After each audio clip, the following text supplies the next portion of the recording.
다 같이 사도신경으로 한인 예배 시작하도록 하겠습니다. 전능하사 천지를 만드신 하나님 아버지를 내가 믿사오며 그 외아들 우리 주 예수 그리스도를 믿사오니 이는 성령으로 잉태하사 동정녀 마리아에게 나시고 본디오 빌라도에게 고난을 받으사 십자가에 못 박혀 죽으시고 장사한 지 사흘 만에 죽은 자 가운데서 다시 살아나시며 하늘에 오르사 전능하신 하나님 우편에 앉아 계시다가 저리로서 산자와 죽은 자를 심판하러 오시리라. 성령을 믿사오며 거룩한 공회와 성도가 서로 교통하는 것과 죄를 사하여 주시는 것과 몸이 다시 사는 것과 영원히 사는 것을 믿사옵나이다. 아멘. 우리 다 같이 새 찬송가 310장에 있는 하나님의 은혜로 찬양하고 말씀 듣도록 하겠습니다.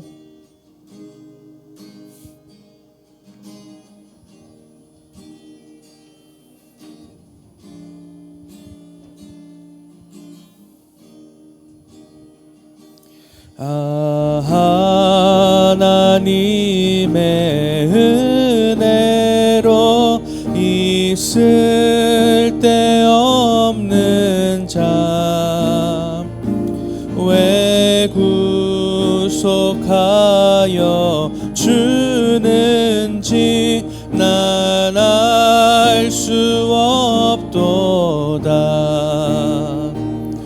내가 믿고 또 의지함은 내 모든 형편 아시는 주님 늘 보해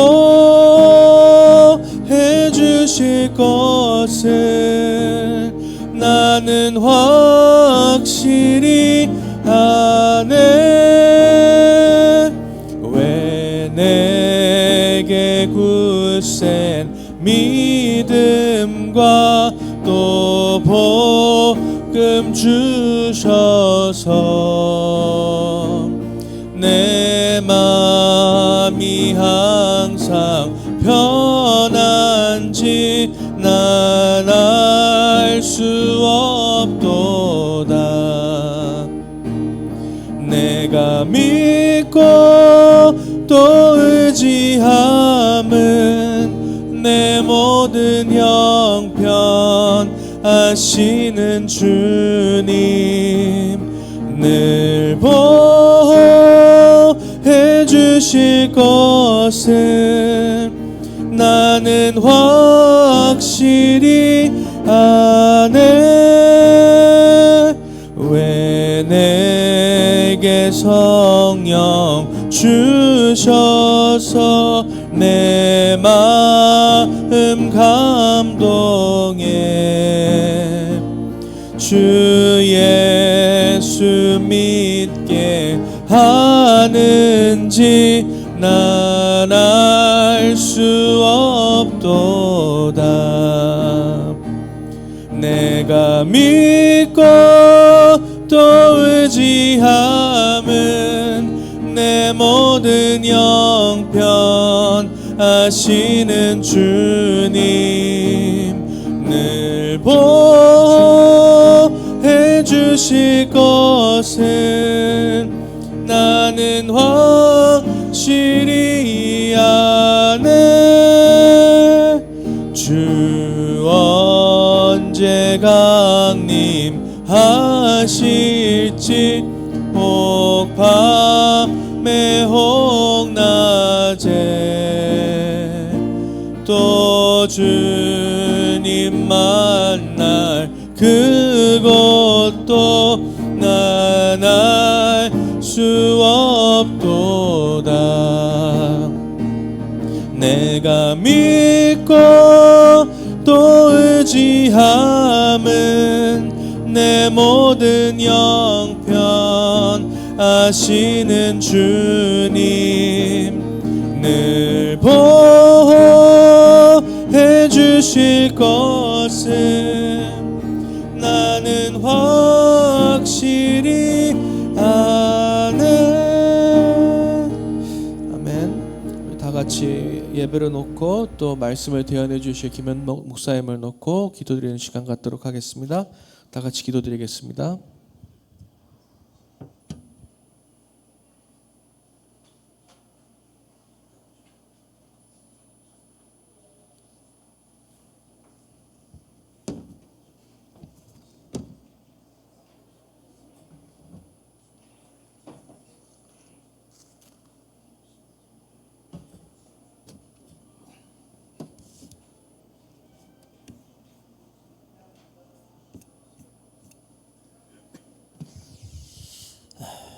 감사드리며 모든 것 우리 주 예수 그리스도 이름으로 기도합니다. 아멘. 하나님 말씀 고린도전서 4장 1절에서 5절까지 함께 살펴보도록 하겠습니다. 고린도전서 4장 1절에서 5절 말씀입니다. 제가 읽습니다. 사람이 마땅히 우리를 그리스도의 일꾼이요 하나님의 비밀을 맡은 자로 여길지어다. 그리고 맡은 자들에게 구할 것은 충성이니라. 너희에게나 다른 사람에게나 판단받는 것이 내게는 매우 작은 일이라. 나도 나를 판단하지 아니하노니 내가 자책할 아무것도 깨닫지 못하나 이로 말미암아 의롭다함을 얻지 못하노라. 다만 나를 심판하실 이는 주시니라. 그러므로 때가 이르기 전 곧 주께서 오시기까지 아무것도 판단하지 말라. 그가 어둠에 감추인 것들을 드러내고 마음의 뜻을 나타내시리니 그때에 각 사람에게 하나님으로부터 칭찬이 있으리라. 아멘. 오늘부터 이제 4장으로 넘어가도록 하겠습니다. 이제 이번 4장의 첫 5절은 이제 지금까지 우리가 계속 다루었던 그 논의했던 파당 문제의 이제 최종적인 결론입니다. 지난주부터 해갖고 이제 아예 결론 부분이다. 이제 이번에 최종 결론이다라고 생각을 하시면 돼요. 오늘 본문을 이제 묵상하면서 좀 우리가 살아가고 있는 이 시대의 모습을 조금 생각을 해봤으면 좋겠습니다. 지금 우리가 사는 세상은 어떤 세상이죠? 끊임없이 서로를 평가하고 구분짓고 비교하는 이제 우리는 그런 세상 속에 살고 있습니다. 그래서 외모도 많이 비교를 해서 등급을 매겨요. 한국에서는 뭐 얼짱이다, 몸짱이다, 뭐 이런 표현들을 굉장히 자연스럽게 사용을 합니다. 그리고 또 뭐 자신의 노력 없이 타고난 그런 재력 같은 걸 가지고도 막 사람들 줄을 세워요. 그래서 우리가 예전에 다뤘던 것처럼 뭐 금수저니, 뭐 은수저니, 흙수저니 하면서 이렇게 사람들을 평가하고 구분짓고 하죠. 또 뭐 어떤 사회성이나 인간관계 이런 걸 가지고도 뭐 누군 인싸다, 뭐 아싸다 뭐 하면서 그렇게 사람들을 구분을 짓습니다. 이렇게 우리 사회는 쉴 새 없이 사람들을 저울질하고 또 비교하고 판단하고 해요. 근데 또 굉장히 흥미로운 또 아니면 또 굉장히 모순적인 그런 또 현상이 나타나는데요. 타인을 그토록 가차없이 평가하고 판단하던 바로 그 사람들이 자기 자신을 향하는 그 어떠한 판단도 용납하지 않는다라는 겁니다. 그래서 나를 판단하지 마. 이제 이렇게 항상 얘기를 하죠. 사실 지금 이 시대는 누군가를 판단하는 일이 가장 강력한 금기처럼 되어버린 시대예요. 이제 다양성을 추구하고 존중을 하다 보니까 이 사회 속에서 마치 유일한 죄악이 있다면 그것은 어떻게 보면 역설적이게도 누군가를 판단하는 일 자체가 가장 큰 죄악이 되어버렸습니다. 그러니까 판단하지 말아라, 정죄하지 말아라, 너의 기준을 남에게 들이대지 말아라. 이게 어떻게 보면 이 시대가 외치는 유일한 그런 도덕법이 되어버린 것 같아요. 하지만 우리가 또 잠깐 멈춰서 생각을 해봐야 됩니다. 그렇다면 과연 그렇게 우리가 남의 판단을 거부하는 시대라면 우리는 타인의 판단으로부터 자유로워졌는가? 전혀 그렇지 않죠. 오히려 이 시대는 그 어느 시대보다 더 타인의 판단에 목말라 있는 시대입니다. 그래서 뭐 우리 SNS 이런데 그 좋아요, 라이크 이거 하나, 그거 하나에 막 기분이 오르락 내리락 하기도 하고요. 그런 무슨 팔로우 그 숫자가 마치 나의 가치를 증명해 주는 것처럼 생각을 하기도 하고 또 막 게시물에 달리는 그런 댓글 하나하나에 막 때론 존재감이 막 흔들리기도 하죠. 그러니까 그 어떤 외부의 판단도 거부한다고 외치면서 동시에 그 어느 때보다 절박하게 타인의 시선과 어떤 호응과 지지를 갈구하는 그런 어떤 시대에 우리가 살고 있다는 거죠. 얼마나 큰 모순이에요. 그렇다면 이 모순의 뿌리는 어디에 있느냐? 저는 결국은 이 모든 문제는 인류의 가장 오래된 그 죄 문제에서 비롯된다라고 생각을 해요. 우리가 에덴 동산으로 거슬러 올라가 보면 이제 뱀이 하와에게 이렇게 속삭였죠. 창세기 3장 5절에 너희가 그것을 먹는 날에는 너희 눈이 밝아져 하나님과 같이 되어 선악을 알 줄 하나님이 아심이라 그랬어요. 하나님 같이 된다라는 말의 핵심은 결국 선악을 아는 게 나쁜 게 아니잖아요. 그게 아니라 선과 악을 스스로 판단하는 자가 된다라는 거예요. 스스로 판사가 된다라는 거죠. 그러니까 무엇이 옳고 그른지는 내가 결정하겠다. 이게 인간이 가장 탐하는 그런 어떤 하나님의 것이죠. 그러니까 다른 누구에게도 나는 판단받지 않겠다. 오직 나만이 나의 유일한 기준이다. 어떻게 들으면 대단한 자존감 같지만 아닙니다. 이게 내가 하나님 자리에 앉겠다라는 그 오만이고 죄예요. 뭐 지금은 우리가 조금은 더 순화된 그런 현대적인 언어를 사용하지만 그 안에 담겨 있는 내용은 사실 이 에덴 동산의 뱀의 유혹과 똑같은 겁니다. 이 사건 이후에도 인간은 변하지 않았어요. 사실 우리가 살펴본 고린도 교회의 문제 역시 뿌리는 이겁니다. 전혀 다를 게 없어요. 아볼로냐 바울이냐 게바냐 이렇게 편을 서로 나누면서 서로를 비교하고 하는데 그 이면에는 항상 어떤 욕구가 있냐. 내가 더 우월하다. 내가 더 너보다 낫다. 스스로 하나님처럼 스스로를 높이기 위한 거죠. 그걸 증명하기 위해서 끊임없이 서로를 평가하고 줄 세우면서 정작 자신은 판단받기를 거부하는, 그래서 그렇게 어떤 궁극의 심판자의 자리에 자신이 앉고자 하는, 그게 문제였던 겁니다. 이게 고린도 교회의 파당 문제의 어떻게 보면 진짜 뿌리예요. 그러니까 바울은 이 문제에 대한 이제 논의를, 지금 이제 파당에 대한 논의를 거의 3장 이제 4장에 거쳐서 마무리하면서 어떻게 보면 굉장히 뒤틀려져 있는 이 시선을 이제 바른 방향으로 돌려놓으려고 하는 거예요. 타인을 향한 시선, 스스로를 향한 시선도 아니라 오직 하나님 앞에 서는 그 태도. 이게 이제 우리가 흔히 말하는 코람데오라고 부르는 거죠. 우리 2026년도 우리 교회의 또 키워드가 이 코람데오인데, 그러니까 세상의 기준, 사람의 기준, 내 기준이 아니라 하나님 앞에 서는 거. 우리의 시선을 하나님으로 고정하는 거. 이게 오늘 말씀을 통해서 바울이 추구하는 그런 바입니다. 그렇다면 이제 하나님 앞에 선다는 것이 구체적으로 어떠한 삶인지 우리가 좀 이제 살펴봤으면 좋겠는데요. 또 무엇이 우리에게 요구되어지며 또 무엇으로부터 우리를 자유롭게 하는지, 이런 부분들을 우리가 본문을 통해서 좀 살펴보도록 하겠습니다. 이 코람데오, 하나님 앞에서 살아가는 삶의 시작점, 그러니까 어디서부터 시작을 하는 걸까요? 그게 이제 오늘 1절에 보면은 바울이 그 출발점을 제시한다라고 볼 수 있는데요. 여기서 이렇게 말합니다. 그러니까 어떻게 보면 나는 누구인가에 대한 질문에 대한 올바른 답을 가지고 있는 거예요.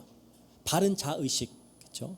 1절에 바울이 그러죠. 사람이 마땅히 우리를 그리스도의 일꾼이요 하나님의 비밀을 맡은 자로 여길지어다. 그래요. 그러니까 바울이 가장 먼저 고린도 교회 성도들에게 자신의 정체성을 이제 밝히고 있는 건데요. 왜냐하면 이 고린도 교회의 파당 문제의 원인은 결국 그들이, 그 고린도 교회 성도들이 사역자들을 잘못된 눈으로 보고 있었던 거예요.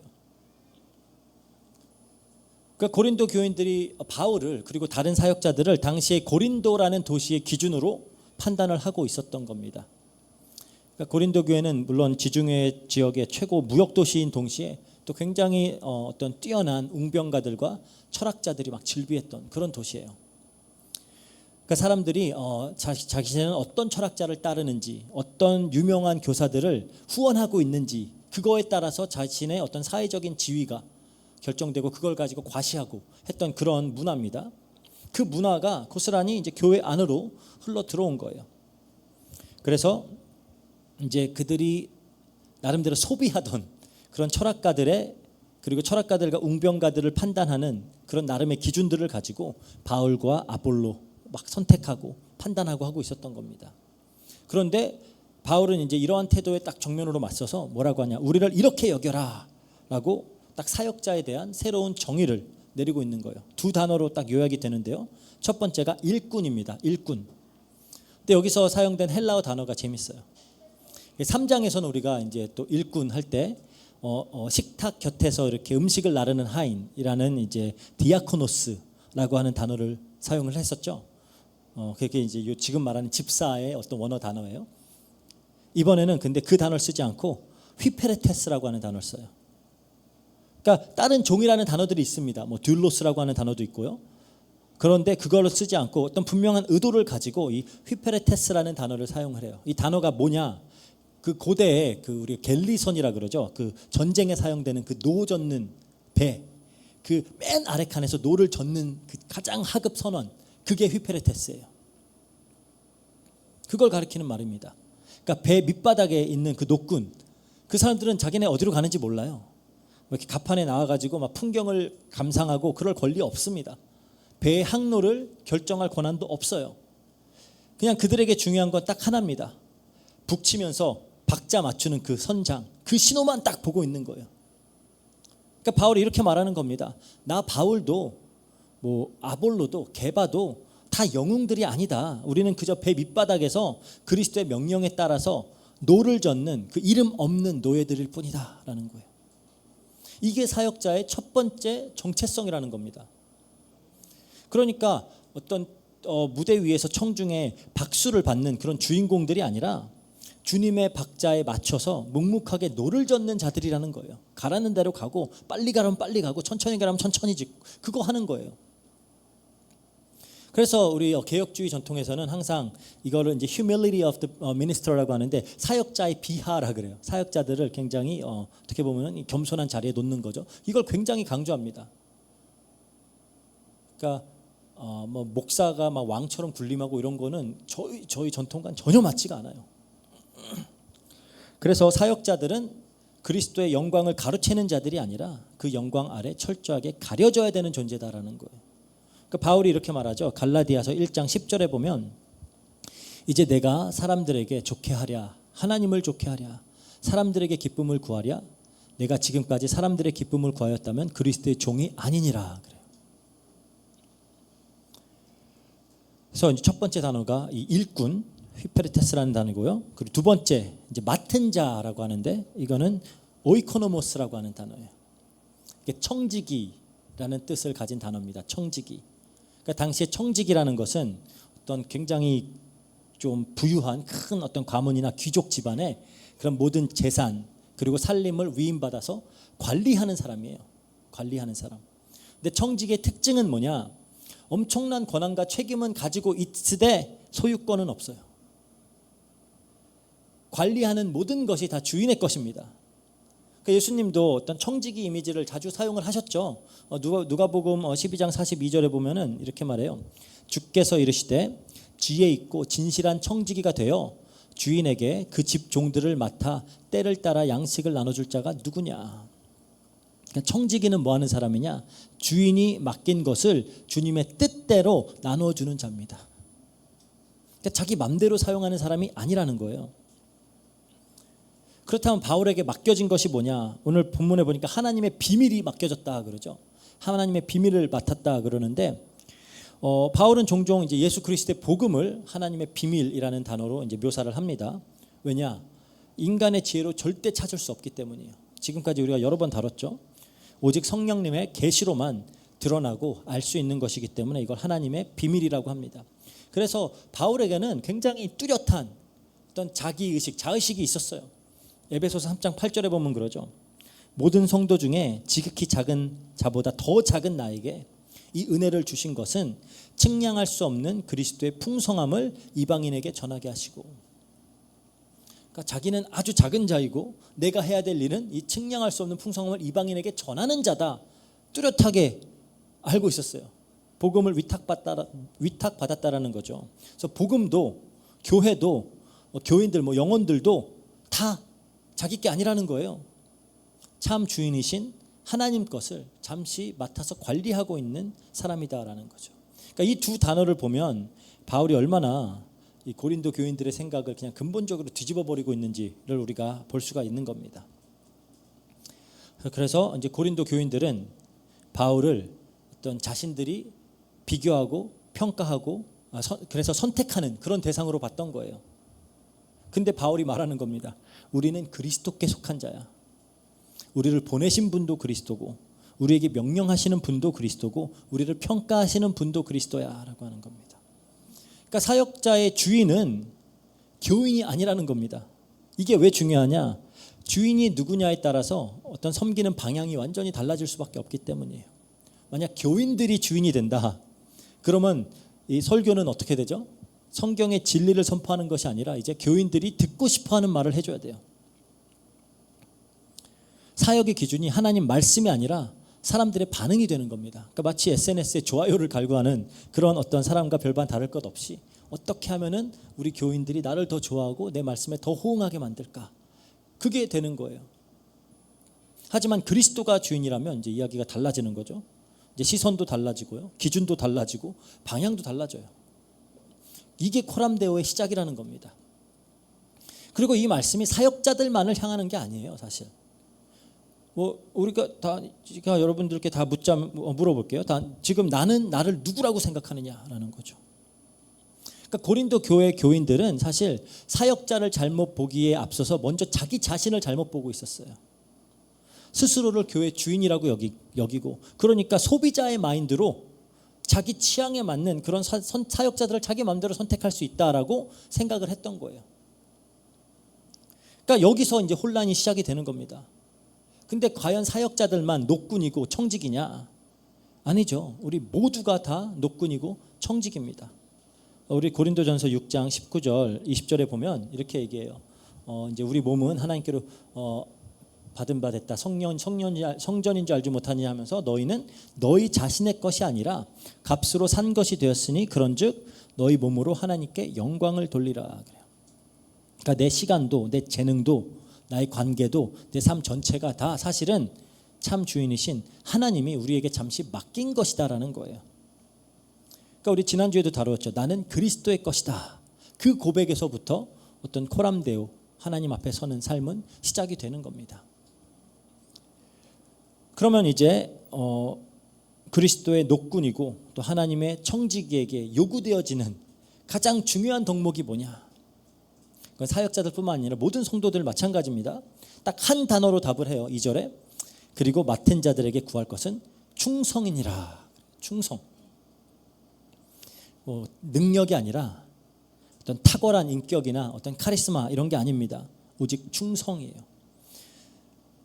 근데 우리가 이제 충성으로 하면은 조금 이제 한국 단어로는 조금 오해를 할 수가 있는데, 이제 군대에서 나 충성 이거 하다 보니까 그게 아니라 어떤 헬라어로는 이제 피스토스라고 하는 단어인데 그냥 뭔가 열심히 한다라는 그런 의미가 아니라 신실함을 말하는, 믿을 수 있는 걸 말하는 거예요. 믿을 수 있는 사람, 신실한 자, 믿을 수 있는 자, 얼마나 이 사람을 신뢰할 수 있는지의 문제라는 거예요. 그러니까 우리가 생각해 보면 그렇죠. 사람을 써야 해서 누군가를 고용을 했는데 굉장히 막 유능하고 영리한 그런 사람이에요. 근데 믿을 수가 없어요. 그럼 그 사람을 쓸 수 있을까요? 실력은 뛰어난데 틈만 나면은 주인의 소유를 빼돌리려고 그래요. 그럼 그 사람을 고용할 수 있겠냐는 거예요. 그러니까 예수님도 그 점을 분명히 하시는 겁니다. 누가복음 16장 10절에 지극히 작은 것에 충성된 자는 큰 것에도 충성되고 지극히 작은 것에 불의한 자는 큰 것에도 불의하다 그러죠.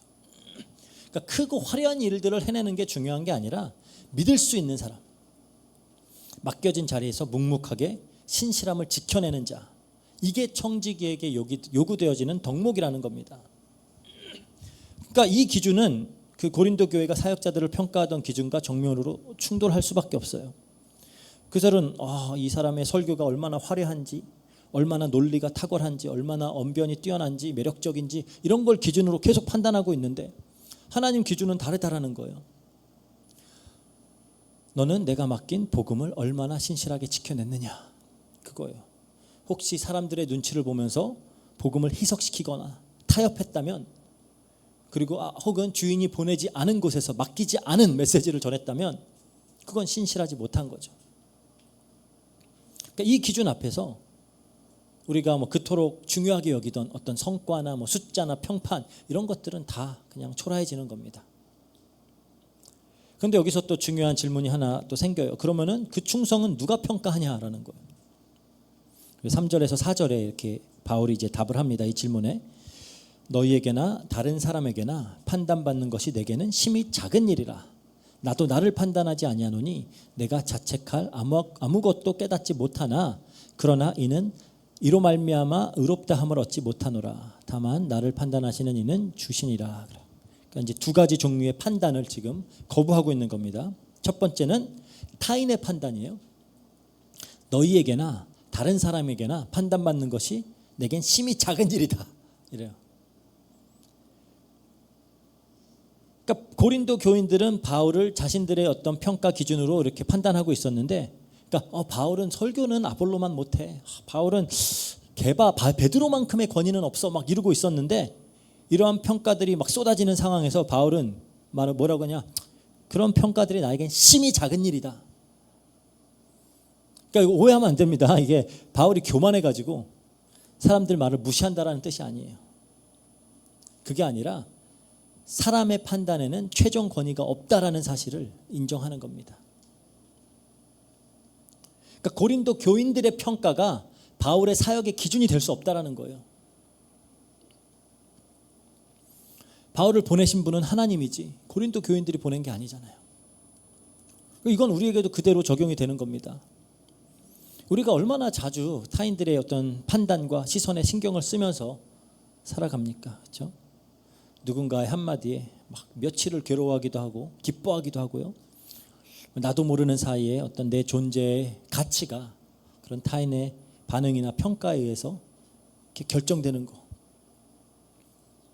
그래서 막 저도 막 이렇게 말씀 전하고 누가 와서 뭐 너무 은혜 받았어요. 막 이게 피하려 그러거든요. 괜히 그것 때문에 또 막 그렇게 되니까 사람이라. 그런데 바울은 뭐냐? 그건 심히 작은 거다라고 딱 선언을 하는 거예요. 그게 중요한 게 아니다라는 거죠. 두 번째는 더 재밌습니다. 나도 나를 판단하지 아니하노니 내가 자책할 아무것도 깨닫지 못하나 그러나 이로 말미암아 의롭다함을 얻지 못하노라. 그러니까 지금 뭐라고 하는 거예요? 나는 양심에 걸릴 거 없어라고 하는 거예요. 지금 바울이. 나는 양심에 걸리는 것이 없어. 하지만 그 다음 문장에 뭐라 그러냐? 그러나 이것이 나를 의롭다 하지 않는다. 무슨 말이냐? 나만 떳떳하면 돼. 그거 아니라는 거예요. 나만 떳떳하면 돼. 이것도 아니라는 겁니다.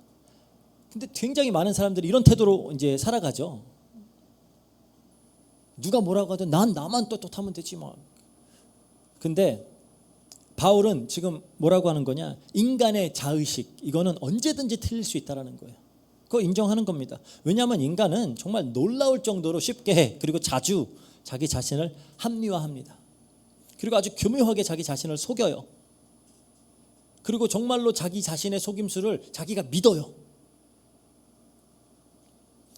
그러다 보니까 진짜 자기 동기가 무엇인지를 자기도 모를 때가 많아요. 그러니까 자기 자신도 믿어서는 안 된다라는 겁니다. 성경에선 그러죠. 예레미야서 17장 9절에 만물보다 거짓되고 심히 부패한 것이 마음이라 누가 능히 알리오마는 그래요. 그러니까 나조차 내 마음을 모르는데 그 마음을 심판자의 자리에 둘 수 없다라는 거예요. 난 아무 잘못 없어 라고 내가 주장을 한다고 해서 그게 최종 무죄 판결이 되는 게 아니다라는 겁니다. 사실 내가 옳았어 라는 그 확신만큼 위험한 것도 없어요. 굉장히 위험한 겁니다. 왜냐하면 그 확신 속에 아주 수많은 자기 합리화가 막 들어가 있습니다. 그러니까 지금 바울은 타인의 판단 나에게 중요한 거 아니야? 내 판단 나는 떳떳해 그것도 나는 믿지 않아 라고 하는 거예요. 그럼 누구의 판단만 유효하냐? 다만 나를 판단하시는 이는 주시니라 그래요. 이게 어떻게 보면 오늘 본문의 어떤 전체 핵심이다라고 볼 수 있습니다. 타인의 판단도 아니고 내 자신의 판단도 아니고 오직 주님만이 가장 최종적이고 완전한 판단자다라고 고백을 하는 거예요. 왜죠? 그분이 나를 가장 완벽하게 잘 알고 계시잖아요. 내 모든 동기와 모든 의도와 어떤 마음의 가장 깊은 곳까지 다 꿰뚫어 보시는 분은 하나님입니다. 그러니까 그분만 최종 심판자가 될 수 있는 거예요. 그래서 로마서 8장 33절에 바울이 그러죠. 누가 능히 하나님께서 택한 자들을 고발하리요 의롭다 하신 이는 하나님이시니 그래요. 그리고 어떻게 보면 이 하나님이 어떤 최종 심판자라는 사실이 굉장히 두려운 이야기일 수도 있지만 또 다른 의미에서 보면은 우리에게 굉장히 자유를 주는 거예요. 왜냐하면 생각해 보세요. 우리가 늘 사람들의 판단 앞에 선다면 정말 피곤하죠. 우리는 결코 자유로울 수 없습니다. 왜냐? 사람들의 판단은 늘 변해요.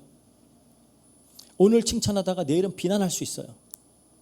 자신들의 이해관계에 따라서 오락가락하는 게 일관성 없는 게 사람의 판단입니다. 그리고 그 나를 판단하는 사람들은 나라는 사람도 나의 상황도 모두 알지 못해요. 하지만 주님은 다르죠. 그러니까 주님 앞에서는 어떠한 가식도 어떤 위선도 어떤 겉으로 꾸며진 그런 경건도 통하지가 않습니다. 하지만 또 동시에 사람들이 알아주지 않는 그런 충성도 아무에게도 보이지 않는 그런 어떤 곳에서 우리가 신실하게 말씀을 지켜왔던 것도 오해를 받으면서도 지켜왔던 그런 진실 그런 것들을 다 하나님 앞에선 드러나요. 그러니까 주님의 법정 앞에 서는 거 늘 그분의 평가를 최종 판결로 받아들이는 거 그게 코람데오의 핵심이라는 거예요. 그렇다면은 이제 우리가 주님의 판단을 최종적인 판결로 받아들인다라는 것이 구체적으로 어떤 삶의 태도를 의미하는 거냐? 그렇죠? 5절에 보면 이렇게 얘기합니다. 그러므로 때가 이르기 전 곧 주께서 오시기까지 아무것도 판단하지 말라. 그가 어둠에 감추인 것들을 드러내고 마음의 뜻을 나타내시리니 그때 각 사람에게 하나님으로부터 칭찬이 있으리라. 그래요. 바울이 굉장히 중요한 말을 하고 있습니다. 그러니까 때가 이르기 전에 그래요. 그러니까 쉽게 말하면 아직은 그때 즉 최종 판결이 내려지는 시간은 아니다라는 거예요. 근데 바울이 그냥 하는 소리가 아니라 이 말 자체에 굉장히 바울의 어떤 종말론적인 신앙이 담겨 있는 겁니다. 지금 바울은 현재를 예수님의 재림을 향해 달려가는 과정으로 늘 보고 있는 거예요. 그 목적이 있는 거죠. 그렇기 때문에 지금 이 순간의 판단들 그리고 지금 이 순간의 사람들의 평가 그리고 내 자신의 평가 다 이런 것들은 다 잠정적인 거예요. 최종 판결은 아직 내려지지 않았어요.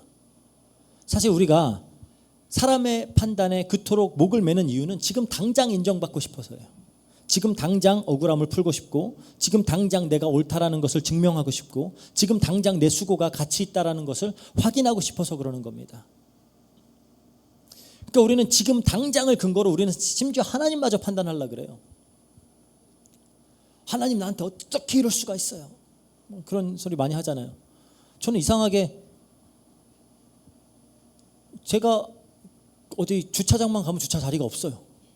꼭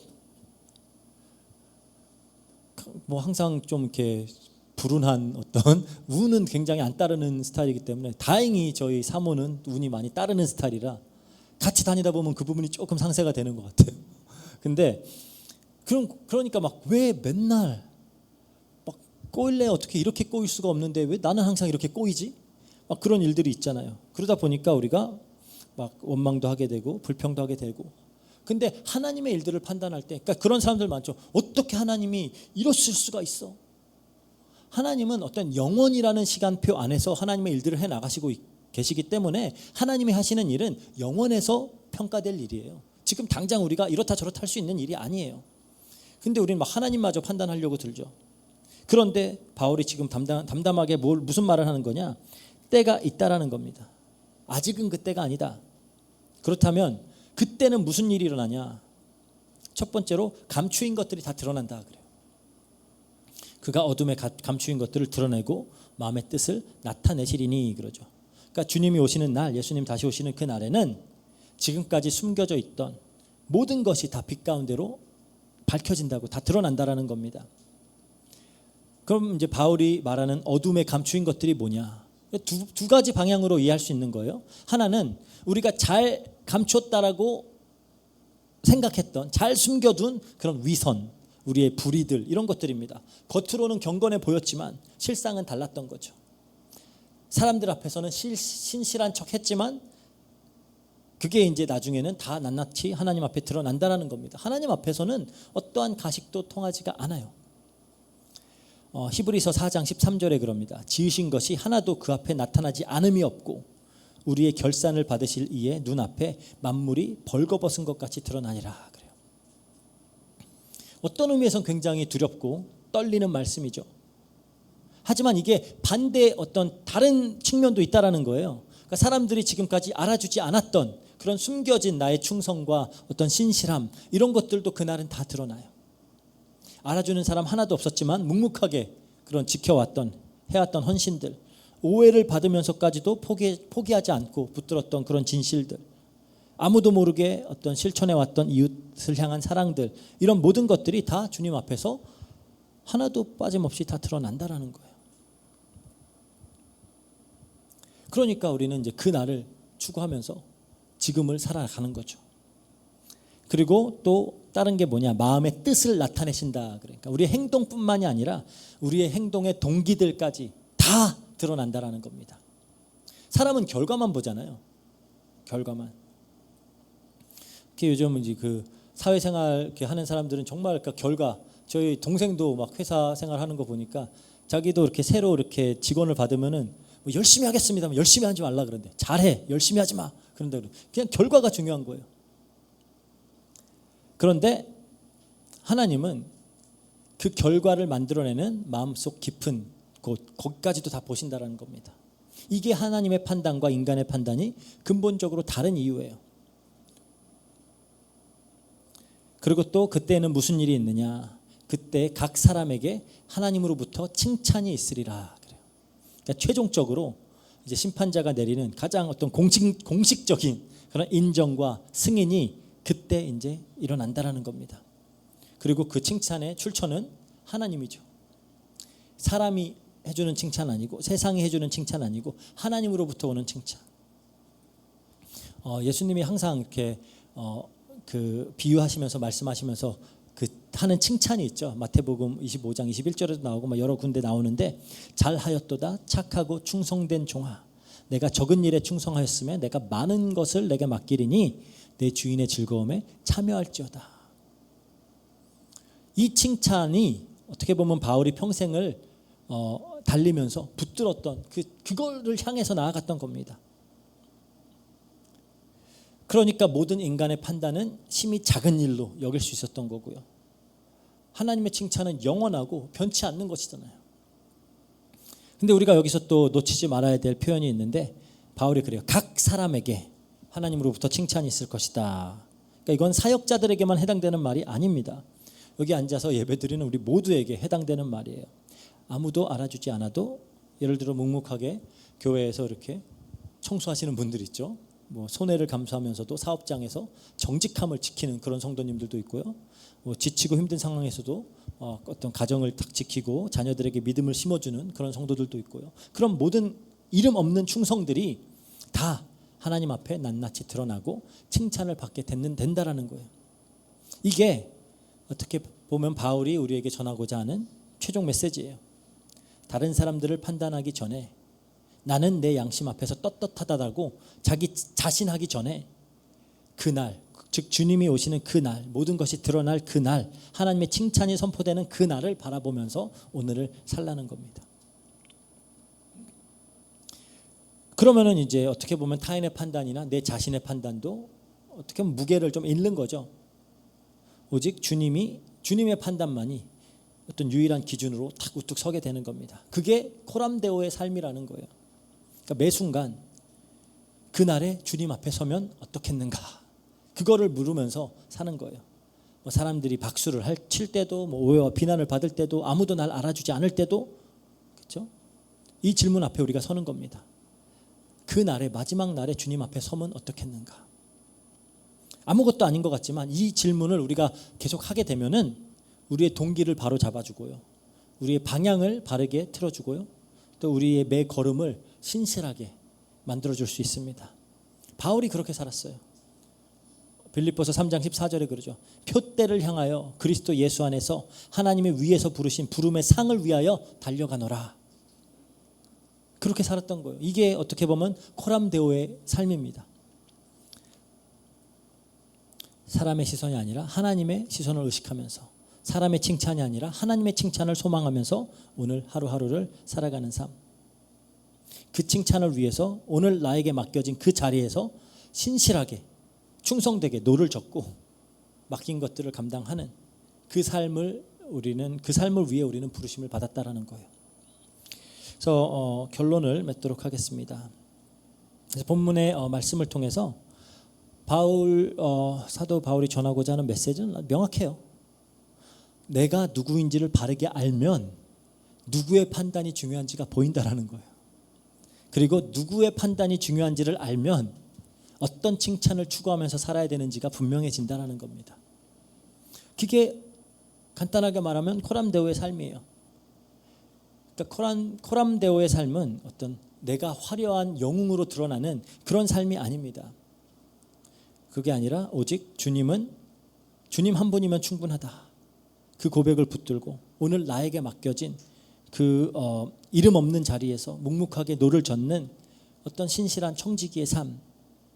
그러니까 사람들의 박수가 들리지 않아도 괜찮고요. 또 세상이 막 손가락질을 해도 두렵지 않은 겁니다.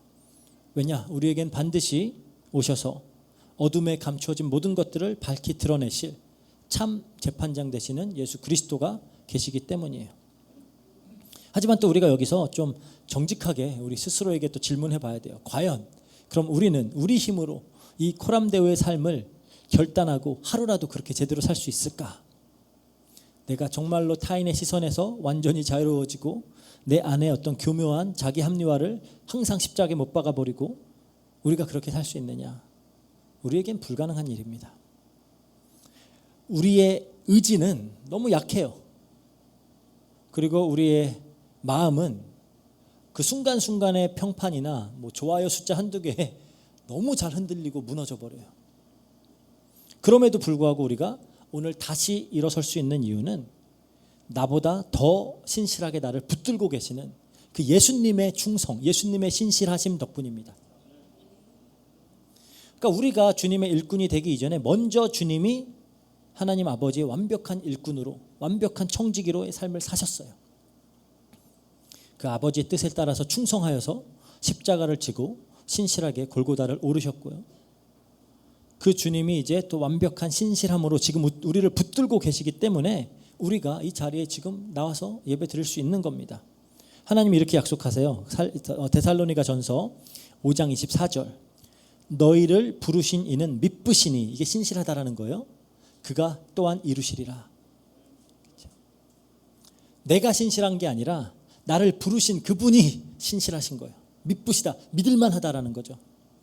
그러니까 내 의지와 내 실력으로 코람데오의 삶을 완성하는 게 아니고 나를 피로 사신 그 예수 그리스도의 신실함이 지금도 우리를 끝까지 붙들고 우리를 인내하게 하시고 또 우리를 그 영광의 심판 때까지 끝까지 놓지 않고 가게 하시기 때문에 우리는 그 앞에 설 수가 있는 겁니다. 그래서 우리가 즉 그렇게 살아낸다라고 해도 자랑할 건 하나도 없어요. 자랑할 건 하나도 없습니다. 그래서 우리가 이 믿음을 가지고 이번 한 주를 또 살아가면서 어떤 세상의 수많은 어떤 시선들이 우리를 흔들 때마다 어떤 바울의 그 선언을 좀 기억했으면 좋겠습니다. 다만 나를 판단하시는 이는 주시니라. 이게 어떻게 보면 이 세상이 절대로 줄 수 없는 참된 평안을 줘요.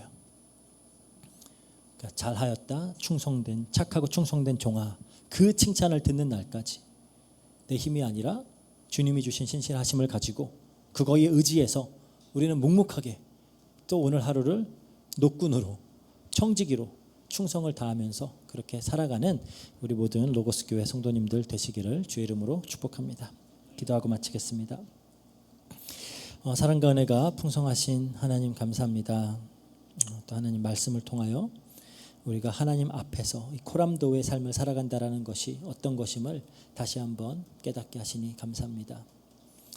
우리가 더 이상 우리의 시선을 이 세상의 시선, 우리를 향한 세상의 시선이나 나 자신의 어떤 나에 대한 판단에 두지 않도록 하시고 오직 다시 오셔서 최종적으로 우리를 심판하실 그 예수 그리스도 그분을 바라보며 또 지금도 우리를 신실하게 거룩하고 흠이 없는 그 자리로 이끌고 있는 그 하나님의 은혜에 의존하여서 우리가 매일매일을 살아갈 수 있도록 주님께서 역사해 주세요. 감사드리며 모든 것 우리 주 예수 그리스도 이름으로 기도합니다. 아멘. 광고 있습니다. 우리 그 지금 캐존 지역하고 안티폴로 지역에서 이제 썸머스쿨 이제 우리 샘스는 방학에 들어갔고요. 그래서 이제 이거는 어떻게 보면은 지역에 있는 아이들과 매일 같이 예배드리고 함께 이제 학업적인 도움을 주면서 또 그 사역을 통해서 그 가정과 또 지역을 복음화하고자 하는 이제 그런 시도인데요. 그래서 기도해 주시고요. 그래서 지금 보니까 생각보다 아이들이 많이 세 반으로 나눠서 3세에서 5세 반, 뭐 아닌가 7세에서 10세 반, 6세 반, 10세 반, 11세 그 이상 반 이렇게 나눠서 이제 하루에 3번씩 그렇게 아이들 모으고 있고요. 그래서 저희 사역자들이 계속 수고를 하고 있고 또 저희 학생들도 몇몇이 이렇게 또 volunteer해서 같이 도움을 주고 있습니다. 그래서 계속해서 위에서 기도해 주시고 또 우리가 또 도울 수 있는 부분들 도와서 이 사역이 또 좋은 열매를 맺을 수 있도록 했으면 좋겠고요. 또 계속 또 샘스 또 주일학교 사역을 위해 기도 부탁드립니다. 또 이제 다음 달인데 이제 한 달 정도 남았어요.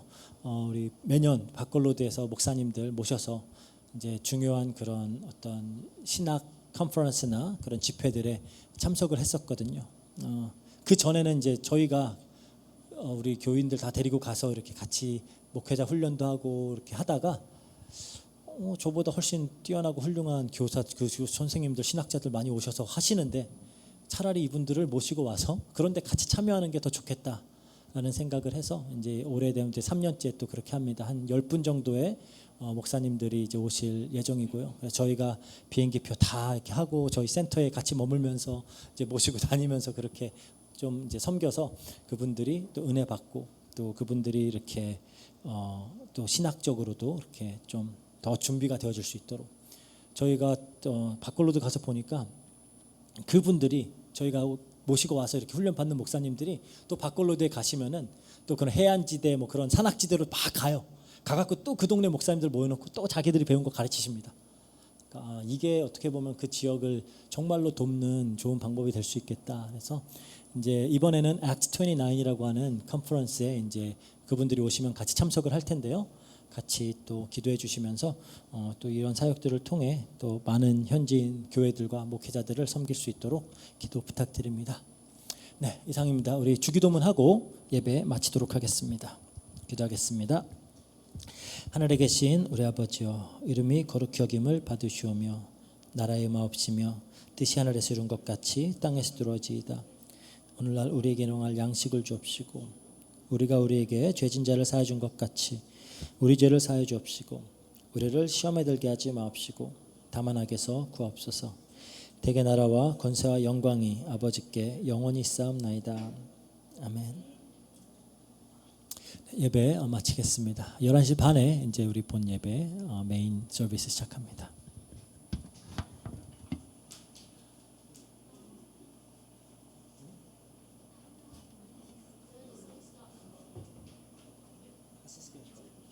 Just leave it on.